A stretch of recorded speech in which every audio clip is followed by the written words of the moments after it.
এত দৈর্ঘ্য এত প্রস্থ করে আল্লাহ তার জাহান্নাম বানাইছে। এবার আসেন এই জাহান্নাম থেকে আমরা কারা কারা বাঁচতে যদি হাত তুলে আল্লাহ দেখান। লিল্লাহি তাকবীর, লিল্লাহি তাকবীর। সবাই বলেন ইয়া আল্লাহ, আরো জোরে ইয়া আল্লাহ। আমাদের সবাইকে আল্লাহ আপনার এই ভয়ঙ্কর জাহান্নাম থেকে আমাদের সবাইকে আল্লাহ আপনি বাঁচায়া দেন, আল্লাহ আপনি বাঁচায়া দেন। হাত নামান, আল্লাহ কবুল করুক, জোরে কোন আমিন। এবার আসেন আমি আপনাদেরকে একটা হাদিস শুনে আমার আলোচনা শেষ করব। কয়টা হাদিস? একটা হাদিস। এই হাদিসের মধ্যে আমার ভাই নবী আলাইহিস সালাতু ওয়াস সালাম 8টা গুনার কথা বলছে। বলেন তো কয়টা? 8টা।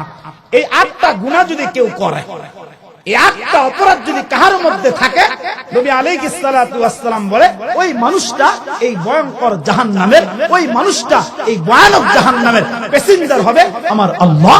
এই 8টা গুনাহ করলে, 8টা অপরাধ করলে আমার আল্লাহ পাক তাকে জাহান্নাম দান করবে। চিল্লা কর নাউযুবিল্লাহ। আরে মুসলমান বাবা, খুব ভালো করে কথাটা দিল দিয়া বুঝবেন। বাবা সবাই যেহেতু আমি আপনার জান্নাতটা চাই, সবাই যেহেতু বাবা আমি আপনি আল্লাহ পাকের জাহান্নাম থেকে বাঁচতে চাই, এই জন্য যুবক বাবা এরকম 8টা গুনাহ জমিনের মধ্যে থাকা অবস্থায় বাবা 8টা গুনাহ করা যাবে না। নবী আলাইহিস সালাতু ওয়াস সালাম জাহান্নাম থেকে বাঁচার জন্য 8টা গুনার কথা বললেন। বাবা জান্নাতের মধ্যে যাওয়ার জন্য পয়গম্বর এই 8টা গুনাহ আপনাকে আমাকে বর্জন করতে বললেন। নবী আলাইহিস সালাতু ওয়াস সালাম কয় 1 নাম্বার গুনাহ হলো আল্লাহর পয়গম্বর বলে আল কাযাব। 1 নাম্বার গুনাহ হলো বাবা মিথ্যা কথা বলা যাবে না, এরকম মিথ্যা সাক্ষ্য দেওয়া যাবে না, এরকম মিথ্যা রটানো যাবে না। আপনার আওয়াজ তো বলেন তো বাবা, আমাদের এলাকার মধ্যে, আমাদের থানার মধ্যে, আমাদের জেলার মধ্যে, আমাদের রাষ্ট্রের মধ্যে আওয়াজ করে বলেন তো মিথ্যাবাদী আছে না নাই? আরে যুবক ভাই খুব ভালো করে কথা বুঝবে, এটা জবানের ব্যাপার।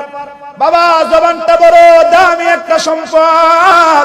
জবানটা রব্বি কারীম আল্লাহ তোমাকে আমাকে দামি করে একটা জবান দান করেছে। আরে যুবক ভাই এই জন্য জবান দিয়ে বাবা মিথ্যার কথা বলা যাবে না, জবান দিয়ে বাবা এরকম মিথ্যার গুনাহ করা যাবে না, জবান দিয়ে এরকম ভাবে শিকায়াত করা যাবে না, গীবতের গুনাহ করা যাবে না।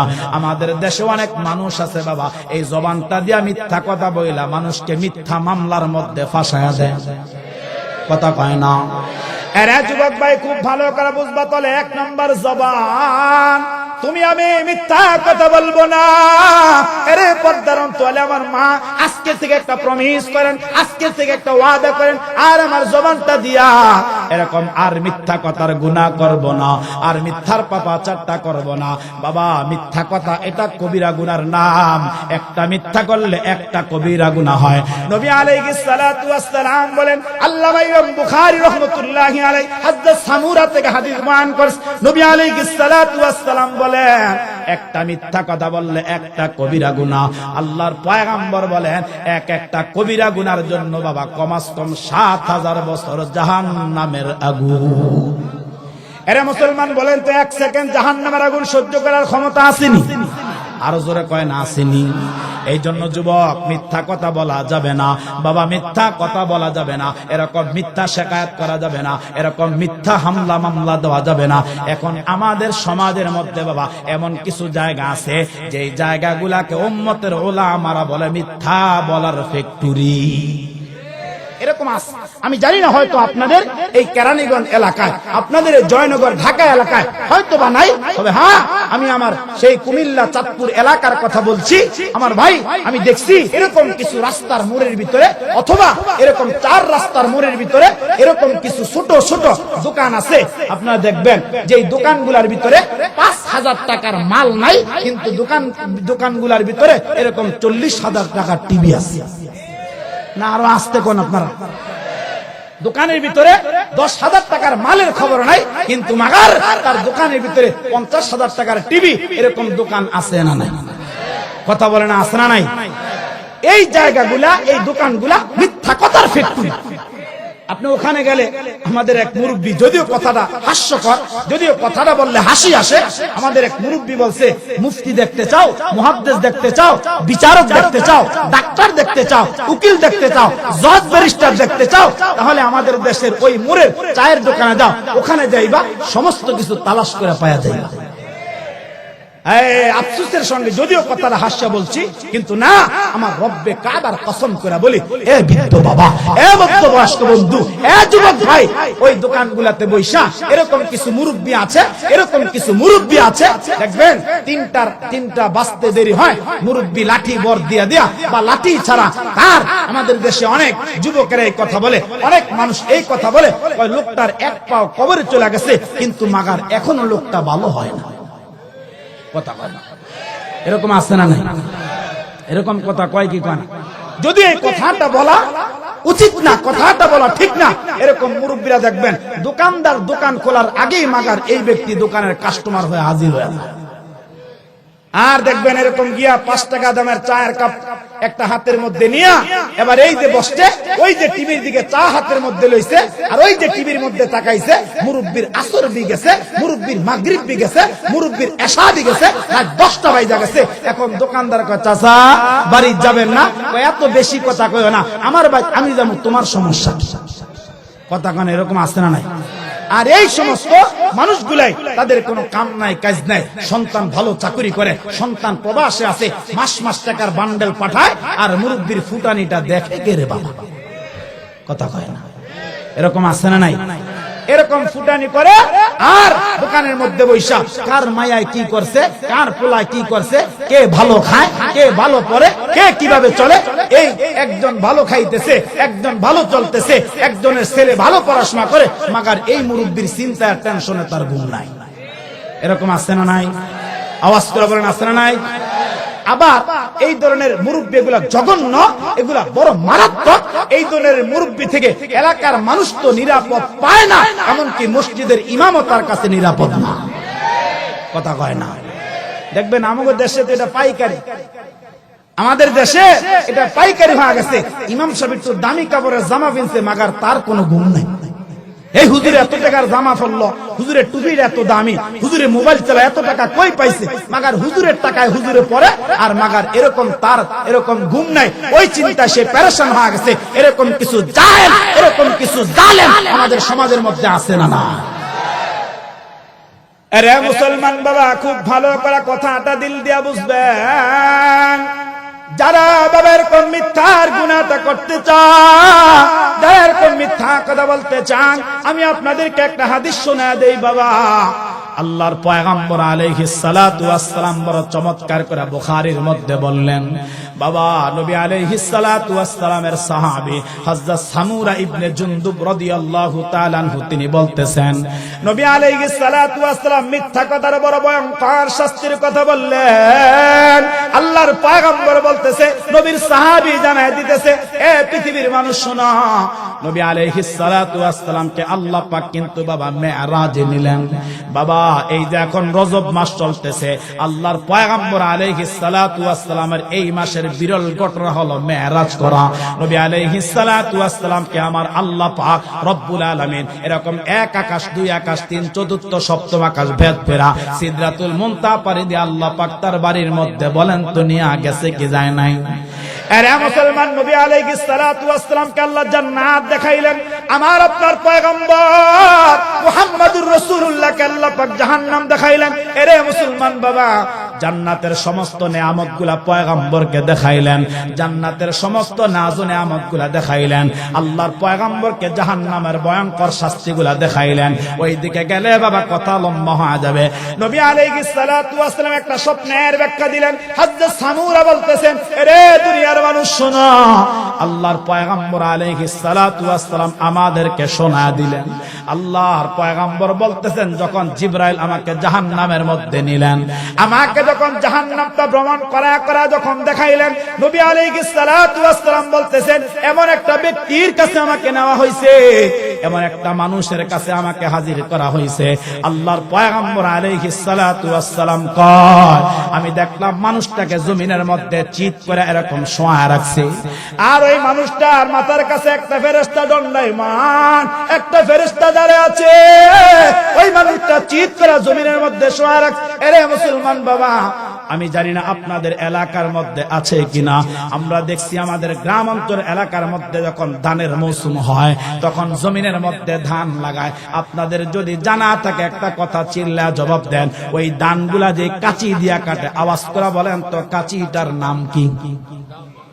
হ্যাঁ, আপনার বাড়ি কই? বককাশি যে বলছেন না, বাড়ি কই? হ্যাঁ, বককাশিটা আমাদের চাঁদপুরে বককাশি বলে। আরে কাশিটার মাথার ভিতরে এরকম রোয়া কাটা কাটা এরকম মাথা আছে না নাই? আরে জোরে কয় না, আছে না নাই? আরে ওয়াজ তো মাত্র আরম্ভ হইতেছে, থাকবেন না ভাগবেন? থাকবেন না ভাগবেন? তাহলে একটু কথা কইতে হবে মিয়া। গতকালকে 2টা করছে, প্রত্যেকদিন এইভাবে চলছে 2-2.5 ঘন্টা চালাইতেছেন কে? কথা কয় না কে? এটা আল্লাহর বড় দয়া, এটা আল্লাহর বড় কৃপা। না হলে একটা গলা দিয়া প্রত্যেকদিন এরকম 2-2.5 ঘন্টা করে চিল্লানো কোন মানুষের পক্ষে সম্ভব? এই বলে চালাইতেছে কে? আল্লাহ। এই বককাশি, এটার মাথার মধ্যে আবার রোয়া আছে, এরকমটার মাথার মধ্যে দাঁত আছে।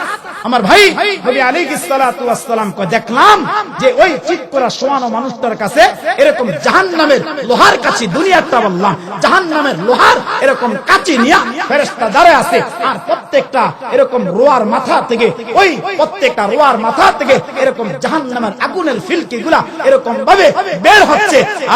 আমি দেখা ভয় পেয়ে গেছি। নবী আলাইহিস সালাতু ওয়াস সালাম কয়, আমি তাকায় দেখলাম ওই দাঁড়ানো ফেরেশতারা এই কাঁচিটা ওই যে মানুষটা শুয়ে আছে তার মুখের ডান পাশে ঢুকায়া এরকম টানতে টানতে এরকম তার ঘাড় পর্যন্ত সিরা ফলাইতেছে। চিল্লায়া কর নাউযুবিল্লাহ। আরে মুসলমান বাবা, যুবক ভাই, খুব ভালো করে কথাটা দিল দিয়া বুঝো। নবী আলাইহিস সালাতু ওয়াস সালাম বলতেছে, উম্মত শোনো, আমি দেখলাম এরকম তার ডান পাশ দিয়ে ঢুকায়া টানতে টানতে বাবা তার ঘাড় পর্যন্ত সিরা ফালায়। হায় হা, যখন এই পাশটা সিরা হয়ে যায় আবার বাম পাশে ঢুকে এরকম ঘাড় পর্যন্ত সিরা ফালাইতেছে। এরে বাবা, যখন দুই পাশ হয়ে যায় তখন নাকের ছিদ্র দিয়া ঢুকাইতেছে, আর মানুষটা হাউমাউ হাউমাউ করে কান্না করতেছে। নবী আলাইহিস সালাতু ওয়াস সালাম কয়, আমি তখন হযরত জিবরাইলকে প্রশ্ন করলাম, ও ভাই জিবরাইল শোনো, এই মানুষটাকে কেন তাকে এরকম শাস্তি দেওয়া হয়, তার কারণটা কি? শাস্তি দেওয়ার কারণটা কি? এরে মুসলমান বাবা, হযরত জিবরাইল লাইকা বলে, পয়গম্বর, এই মানুষটা আল্লাহর উপরে বানানছে, এই মানুষটা আপনাকে পয়গম্বর বলে মানছে। ওগো পয়গম্বর, এটা আল্লাহ পাকের বান্দা, আপনার উম্মত। নবী গো, কেন তাকে এরকম শাস্তি দেওয়া হয়, তার কারণটাকে আপনি শুনবেন নাকি? হযরত জিবরাইল ডাইকা কয়, পয়গম্বর, এই মানুষটা যখন সকালবেলা যখন ঘর থেকে বের হয়ে যাইত, এই মানুষটা যখন সকালবেলা যখন ঘর থেকে বের হয়ে যাইত, এই মানুষটা মিথ্যা দিয়া তার দিনটা শুরু করত, এই মানুষটা জবানটা দিয়ে মিথ্যা বলে তার দিনটা শুরু করত। ওগো আল্লাহর পয়গম্বর, অর্থাৎ এই মানুষটা হলো আপনার উম্মতের মধ্যে একটা মিথ্যাবাদী, আপনার উম্মতের মধ্যে একটা কায্যাব। এই মানুষটা মিথ্যা কথা বলার কারণে আমার আল্লাহ পাক জাহান্নামের মধ্যে এই মানুষটাকে এইভাবে শাস্তি দিতে আছে। আমার আল্লাহ কিয়ামত পর্যন্ত মানুষটাকে মিথ্যা বলার কারণে শাস্তি দিতেই থাকবে। আরে মুসলমান বা, তাহলে একটা জবাব দেন তো, মিথ্যা বলবো না ছাড়বো? আওয়াজ করে কয় না, মিথ্যা বলবো না ছাড়বো? বাবা, তাহলে 1 নাম্বার হলো মিথ্যার গুনাহ করা যাবে না, মিথ্যা সাক্ষ্য দেওয়া যাবে না, মিথ্যা হামলা মামলা দেওয়া যাবে না। আরে মুসলমান বাবা, উস্তাদ যারা আছেন কখনো ছাত্রের সঙ্গে মিথ্যা বলবেন না। ছাত্র ভাই যারা আছো, কখনো তুমি তোমার শিক্ষকের সঙ্গে মিথ্যা বলবেন না। আপনারা যারা বাবা আছেন, সন্তানের সঙ্গে মিথ্যা বলবেন না। এরে পর্দার তোয়ালে আমার মা, আপনারা যারা মা আছেন, আপনারা সন্তানের সঙ্গে মিথ্যা বলবেন না। আমাদের দেশের মধ্যে এরকম অনেক মা আছে, আমাদের দেশের মধ্যে এরকম অনেক মা আছে, এরকম অনেক বাবা আছে, দেখবেন মিথ্যা বলা বলা সন্তান গুলারে খাবার খাওয়া আছে না নাই? আর আরেক দলের মানুষ আছে যারা মিথ্যা বলার জন্য 1 নাম্বার এক্সপার্ট, আর তারা হলো আমাদের দেশের ক্ষমতাসীন লোকেরা। কথা কয় না রে? হাই, সামনে নির্বাচন আইতাছে, কথা কয় না আইতাছে না? হ্যাঁ দেখবেন কত রঙের মিথ্যা, কত রঙের আশ্বাস, কত রঙের প্রতিশ্রুতি। আমাদের এই সরল মনা দেশে এরকম কিছু ভালো মানুষ আছে না? কথা কয় না রে? তাহলে এক নম্বরে এই মিথ্যার গুনাহ করা, জোরে করা যাবে না। দুই নাম্বার, নবী আলাইহিস সালাতু ওয়াস সালাম চমৎকার করে আল্লাহর পয়গম্বর আলাইহিস সালাতু ওয়াস সালাম কয় যে দুই নাম্বার হলো আলেমে বেআমল। নবী আলাইহিস সালাতু ওয়াস সালাম বলে ওই আলেম জাহান্নামী হবে, ওই আলেম জাহান্নামী হবে যেই আলেম ইনসাফকার হবে না, যেই আলেম নীতিবান হবে না, যেই আলেম লম্বা কথা বলবে, নিজে মানবে না, অর্থাৎ নিজে বলছে মানে নাই, এরকম আলেম জাহান্নামে যাবে। এখন আপনারা বলেন, আমি আমাকে বলছি, এরকম আলেম আমাদের রাষ্ট্রের মধ্যে আছে না নাই? এটা আবার তিন প্রকার। ইবনে তাইমি রহমাতুল্লাহ আলাইহি বলছে আলেম আবার তিন প্রকার। উলামায়ে দাওলা কয় প্রকার? কথা কয় না? কয় প্রকার? উলামায়ে উম্মত, উলামায়ে মিল্লাত, এগুলা বললে কথা লম্বা হবে। কিছু আলেম আছে, কিছু আলেম আমাদের রাষ্ট্রের মধ্যে আছে যারা এরকম সরকারি দলের কাছে বিক্রি হয়ে গেছে। আরে কথা কয় না কারে? এরকম আছে না নাই? আবার কিছু আলেম আছে সব তার নিজের মন করা, সে যা মন চায় তা বলতেছে। আপনারা দেখছেন যে গত এই 2 দিন আগে আমাদের এই বাংলাদেশের তিনবারের সফল প্রধানমন্ত্রী, তবে হ্যাঁ আমি আজকেও আসার সময় গাড়িতে আমার ড্রাইভার আমাকে বলতেছিলেন যে হুজুর আসলে বেগম খালেদা জিয়া মানুষ হিসাবে অত্যন্ত একটা ভালো মানুষ ছিল। কারণ সে দেশ যদি প্রকৃত দেশপ্রেম দেখতে চান তাহলে বেগম খালেদা জিয়াকে দেখা লাগবে। কারণ এত মামলা, এত হামলা, এত নির্যাতন, এত অত্যাচারের পরও এই দেশ এবং দেশের মাটিকে তিনি ছাইরা বিদেশে পলায় না। আর যারা আমাদের সম্পদ চুরি করছে, আমাদের টাকা খাইছে, আমাদের রক্ত চোষা অর্থকে খাইছে, ওই জালেমগুলা তার নেতা কর্মী তার সব পলায়া এখন পলায়া মামুর বাড়ির দিল্লি গিয়ে পলাইছে। আপসীর নেত্রী সে পলায় না। এত মামলা, এত হামলা, এত নির্যাতন, এত অত্যাচার মানুষটাকে করার পর এই দেশের মধ্যে তার মৃত্যু হয়েছে কি হয় না? কথা কয় না রে? হয়েছে কি হয় নাই? তবে আসলে আমরা দোয়া করি, আল্লাহ মানুষ হিসাবে সবাই জানি আমরা ভালো, আল্লাহ তোমার এই বান্দি যদি কোনো অপরাধ করে আল্লাহ মাফ করে তার কবরটা তুমি মুনাওয়ার করে দাও। জোরে কোন আমিন, জোরে কোন না একটু আমিন। এরকম আলেম কয় প্রকার? কথা কয় না রে? কয় প্রকার? তো যেটা বুঝাইতেছিলাম, আমাদের দেশের এক শ্রেণীর আলেম, নামদারি আলেম, এক প্রকার নাম, এক প্রকার নামদারি আলেম, ওনার জানাজ আসলে ওনার ভাগ্যটাই অনেক ভালো। বেগম খালেদা জিয়ার ভাগ্যটা কি অনেক ভালো। ওনার জানাজা কে পড়াইছে জানেন? তো জোরে কোন না লিল্লাহে তাকবীর, আর জোরে কোন লিল্লাহে তাকবীর। ওনার জানাজা পড়েছে আমাদের উপমহাদেশের শ্রেষ্ঠ আলেম, যিনি বর্তমান বাইতুল মুকাররমের খতিব আল্লামা আব্দুল মালিক হাফিজাহুল্লাহ। জোরে কোন আল্লাহু আকবার। তবে আমার জীবন আমি তো বহু আলেম দেখছি, আমার এই ছোট্ট বয়সে বহু আলেমের খেদমত আমি করছি, বহু বুজুর্গদের এরকম ভাবে সোহবতে আমি গেছি, খেদমত করছি। তবে এই মানুষটার মতো এত সাদা সিধা, এত সরল আমার জীবনে আমি কখনো আর কোন আলেম দেখিনি। আয় তার পায়ের জুতা দেখলে বোঝা যায় সে কত বড় মুহাক্কিক বুজুর্গ। তার স্যান্ডেল, তার জামা দেখ, আমাদের তো জামার ভিতরে রং রং আছে, আর তার জামার ভিতরে কোনো রং রং পাইছেন আপনারা? তিনি জানাজা পড়েছে, এটা তো নসিব, খোশ কপাল, এটা ভাগ্য, এটাই মহিলা। এরপর ওনার কফিন কাঁধে নিছে কে জানেন?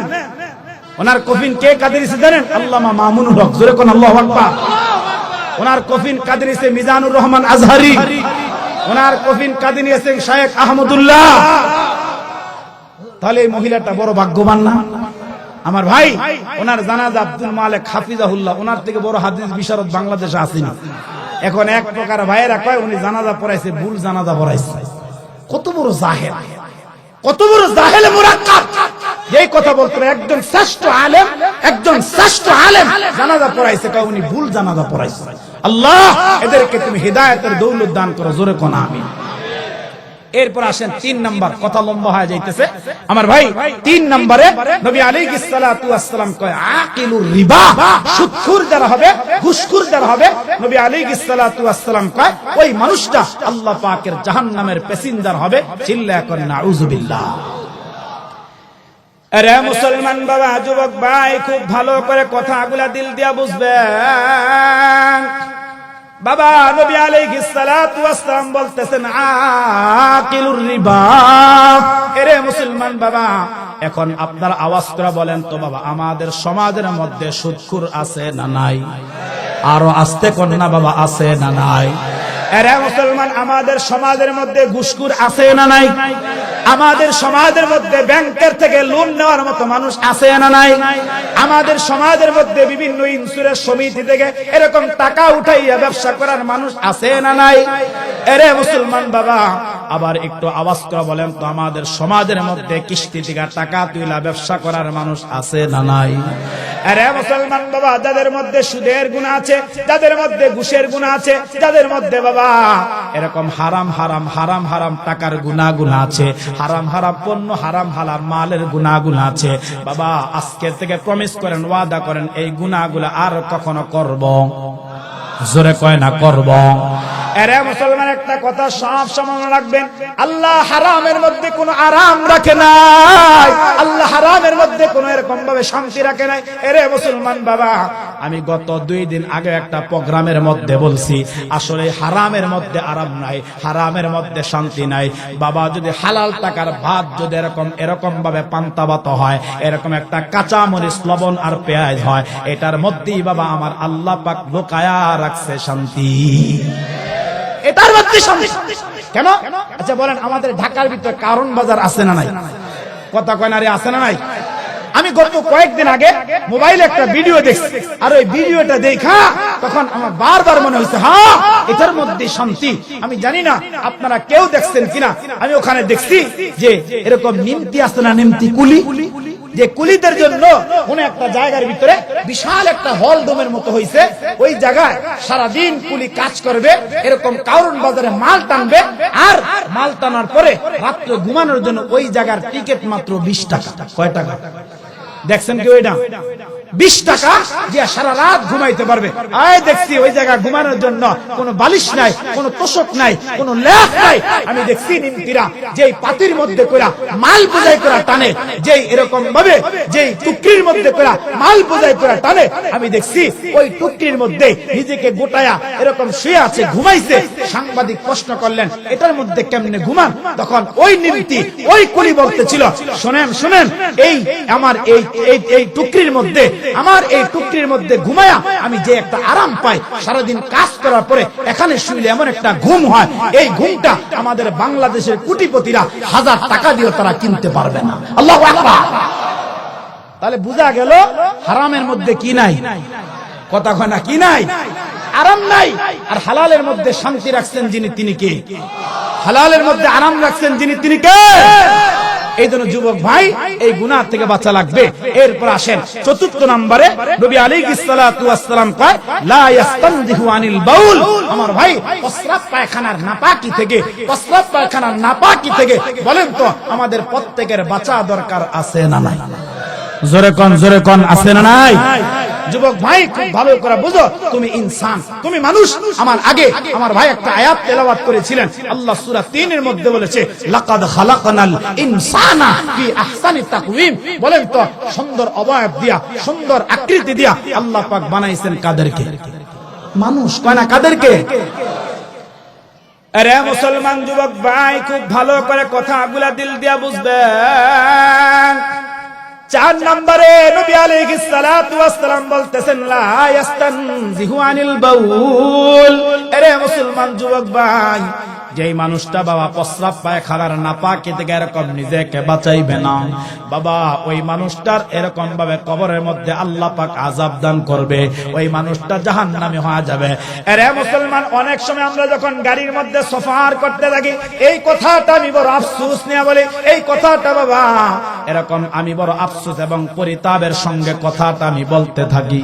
বাবা বিভিন্ন পাম্পের মধ্যে যখন আমরা গাড়িগুলা ব্রেক করি নামাজের জন্য, এরকম নিজেকে একটু ফ্রেশ করার জন্য, আপনারা দেখবেন, আমি জানি না দেখছেন কিনা, যারা কক্সবাজারে গেছেন, যারা বান্দরবন গেছেন, যারা চিটাগাং বড় বড় এরকম পর্যটক এলাকার মধ্যে গেছেন, বিশেষ করে বাবা ওই জায়গার ওই রাস্তাটার মধ্যে যতগুলো এরকম ভাবে পাম্প আছে, যতগুলো এরকম ভাবে বড় বড় হাইওয়ে রেস্টুরেন্ট গুলো আছে, যেই জায়গার মধ্যে গাড়িগুলা ব্রেক দেয়, এরে মুসলমান বাবা, এইটা বড় আফসোসের সঙ্গে কথাটা আমি বলতে চাই বাবা। দেখছি ওই জায়গার মধ্যে যখন প্রস্রাবের জন্য যাই, তখন দেখলাম বৈশা প্রস্রাব করার ব্যবস্থা মাত্র একটা, আর কুত্তার মতো দাঁড়ায় প্রস্রাব করার ব্যবস্থা হলো বাবা 10টা। বুড়া বুড়া মানুষ, মধ্যবয়স্ক মানুষ চেহারা দাঁড়িয়ে আছে, আমি নিজে দেখছি যে কুকুরের মতো গরুর মতো দাঁড়ায় দাঁড়ায় প্রস্রাব করে। এরকম জাহেল আছে না নাই? দাঁড়ায় প্রস্রাব করলে ওই প্রস্রাবের নাপাকি ছিটা গায়ে আসার সম্ভাবনা আছে। এই জন্য যুবক ভাই সাবধান। অনেক যুবক আছেন এলাকার ভিতরে আড্ডা দিতে গিয়া, এরপর আড্ডা দিতে গিয়া তারপর এলাকার দেওয়ালের পাশে দাঁড়ায় মুতেন, এরকম এলাকার গাছের পিছে লুকায় মুতেন। সাবধান, এগুলা বাদ দেন, সাবধান, এই গুনাহ থেকে বাঁচেন। তাহলে নবী আলাইহিস সালাতু ওয়াস সালামের ওয়াদা ঘোষণা, বাবা আমার আপনার নামটা জাহান্নামের খাতায় যাবে। চিল্লা করেন না আউযুবিল্লাহ। এরে মুসলমান বাবা, 5 নম্বরে নবী আলাইহিস সালাতু ওয়াস সালাম বলতেছেন আন্নামামাতু। বাবা পয়গম্বর বলতেছেন 5 নম্বর মারাত্মক একটা গুনাহ। এই গুনাহটা আমাদের অনেক মা, আমাদের এলাকার অনেক মহিলারা বাবা এই গুনাহটার মধ্যে নিয়োজিত আছে।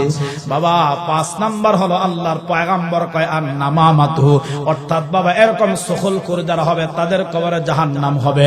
এরকম বলেন তো, একজনের কথা লাগানোর মতো আরেক জায়গায়, এক বাড়ির কথা আরেক বাড়িতে লাগানোর মতো মানুষ সমাজের মধ্যে আছে না নাই? আরে মুসলমান বাবা খুব ভালো করে কথাটা দিল দিয়ে বুঝবেন। একসাথে এক ফ্যাক্টরির মধ্যে 2 বন্ধু কাজ করে, একসাথে এক দোকানের মধ্যে 2 কর্মচারী আছে, দেখবেন বাবা এক কর্মচারী এরকম আরেক কর্মচারীর বিরুদ্ধে মালিকের কাছে ভালো হওয়ার জন্য বলেন তো কথা লাগায় কি লাগায় না? কথা কয় না। এরে মুসলমান একসাথে এরকম ভাবে একসাথে দল করে, একসাথে এক নেতার দল করে, দেখবেন নেতার কাছে ভালো হওয়ার জন্য আরেকজনের দোষ বলে এরকম ওই মানুষটারে খারাপ বানাইতে চায়। এরকম কিছু পাতি নেতা সমাজের মধ্যে আছে না নাই? বাবা নবী আলাইহিস সালাতু ওয়াস সালাম কয় আন্নামামাতু, তাহলে বাবা এই গুনাহটা করা যাবে না। এবার আসেন মুসলমান 6 নাম্বার, নবী আলাইহিস সালাতু ওয়াস সালাম কয় জুনুবি। বাবা যাদের গোসল ফরজ হয়ে গেছে, কি কি কারণে গোসল ফরজ হয় ওই কথাগুলো আমি বলবো না। বাবা কোন কোন কারণে গোসল ফরজ হয় ওগুলো আমি বলবো না। আল্লাহর পয়গম্বর আলাইহিস সালাতু ওয়াস সালাম কয় গোসল ফরজ হয়ে গেছে, এরপর হেলায় ফেলা সময় কাটা দেয়, এরকম মানুষ আছে না নাই? বাবা তাহলে এই গুনাহটা আমি আপনি করব না। এবার আসেন 6 নাম্বার, নবী আলাইহিস সালাতু ওয়াস সালাম বলতেছেন তারিখুস সালাত। আল্লাহর পয়গম্বর বলতেছেন বেনমাজির কবরের মধ্যে জাহান্নামের আগুন ধাউ ধাউ করে জ্বলবে। বাবা এখন আপনারা বলেন তো আমাদের এলাকার মধ্যে বেনমাজি আছে না নাই? আর জোরে কয় না আছে না নাই? এই যুবক ভাই আজকে থেকে একটা ওয়াদা করো বাবা, আর নামাজ ছাড়বো না। আজকে থেকে ওয়াদা করো আমি আল্লাহর সঙ্গে একটা সম্পর্ক লাগাইবো, আমি আমার মালিকের সঙ্গে প্রেম করব, আমি আমার মালিকের সঙ্গে মোহাব্বত লাগাইবো। এরে যুবক ভাই আপনারা সবাই 5 ওয়াক্ত নামাজ পড়তে রাজি আছেননি? আর জোরে কয় না বাবা, হাত তুলে বলেন না আছেননি? লিল্লাহে তাকবীর। আল্লাহ কবুল করে, জোরে কোন আমিন। আরে মুসলমান আসেন 7 নাম্বার, নবী আলাইহিস সালাতু ওয়াস সালাম বলতেছেন 8 নম্বরে আল্লাহর পয়গম্বর বলতেছেন 8 নম্বরে বাবা কয় মা বাবার নাফরমান সন্তানের কবরের মধ্যে আযাব হবে। এখন আপনারা আওয়াজ করে বলেন তো বাবা আমাদের সমাজের মধ্যে এরকম মা বাবার নাফরমান সন্তান আছে না নাই? আর জোরে কয় না আছে না নাই? আরে কত সন্তান আছে বিয়া করার সাথে সাথে মা বাবার আলগা করে দেয়, বিয়া করার সাথে সাথে মা বাবার আলাদা করে দেয়, বিবির কথা শুনে মা বাবার খাওয়ান দেয় না, মা বাবার কাপড় দেয় না, মায়ের কষ্ট দেয়, বাবারে কষ্ট দেয়। আওয়াজ করে বলেন তো এরকম জালেম সন্তান আছে না নাই? যুবক সাবধান বাবা, তোর পায়ের মধ্যে ধরে একটা কথা বইলা যায়। এ যুবক যারা এখন বাবা হইছে এখন বুঝবা এরকম তোমার বাবা তোমার জন্য কেমন কষ্ট করছে। আরে যারা এখন মা হয়ে গেছেন বুঝবেন আপনার শাশুড়ি কেমন কষ্ট আপনার স্বামীর জন্য করছে। হায় হায়, স্বামীর জন্য কত কষ্ট তার মায় করলো, এরকম কত কষ্ট সন্তানের জন্য তার মা বাবা করলো। আমি এরকম অনেক বাবাকে চিনি যেই বাবা 10 টাকার রিক্সা ভাড়া এরকম বাঁচায়া বাঁচায়া তার চাকুরির মধ্যে গেছে। আমি প্রশ্ন করছি, চাচা কেন দৈনন্দিন হাইটা হাইটা কেন আপনি চাকরির মধ্যে যান? তখন আমাকে বলছে, হযরত 10 টাকা আসতে 10 টাকা যাইতে, আমি যদি দৈনিক 10-20 টাকা করে বাঁচাই তাহলে মাসে 600 টাকা হয়, আর 600 টাকা হইলে আমার সন্তানকে কলেজে যাওয়ার জন্য দামি এক জোড়া জুতা কিনা দিতে পারি। এরকম বাবা আছে না? কথা কয় না রে। অনেক বাবা আছে দেখছি, মানুষের ধানের বোঝা টানতে টানতে বাবার সোজা মাজাটা বাঁকা হয়ে গেছে। ওই সন্তানই তার মা বাবাকে বিয়ের পরে আলাদা করে দিচ্ছে, বাদ দেয়। আছে না এরকম? তো নবী আলাইহিস সালাম বলে, এরকম সন্তান যারা হবে আল্লাহ ওই সন্তানের ইবাদত কবুল করবে না, ওই সন্তানের জন্য আল্লাহ পাক রব্বুল আলামিন তার জাহান্নামটা তৈরি করে রাখছে। নাউজুবিল্লাহ। আমার ভাই, তাহলে এই 8টা গুনাহ আমরা সবাই বর্জন করতে পারবো তো ইনশাআল্লাহ? কথা কয় না, পারবো তো ইনশাআল্লাহ? আল্লাহ আমাদের সবাইকে এই 8টা গুনাহ থেকে বাইচা আল্লাহ ওই জাহান্নাম থেকে বাঁচা। আল্লাহ দুনিয়া এবং আখিরাত উভয় জাহানে আল্লাহ আমাদেরকে সফলতার জিন্দেগি দান করেন। জোরে কোন আমিন। আমার ভাই, যতটুকু কথা বলছি শুনছি, আল্লাহ আমাকে আপনাদের সকলকে আল্লাহ তাআলা এই কথাগুলোর উপরে আমল করার তৌফিক দান করুক। জোরে কোন আমিন। আমার ভাই, লম্বা করে ফেলছি, 11টার মধ্যে শেষ করার কথা ছিল। যদি কেউ কথার ভিতরে একটু গরম হইছি, একটু নরম বলছি, যদি কেউ কষ্ট পেয়ে থাকেন আল্লাহর ওয়াস্তে ক্ষমার দৃষ্টি দেখবেন। তবে হ্যাঁ, আমি আমার মালিকের কসম করে বলি, কোনো একটা কথা আমি কাউকে কষ্ট দেওয়ার জন্য বলি নাই। প্রত্যেকটা কথা আমি বলছি একমাত্র আমার আল্লাহর রাজির জন্য।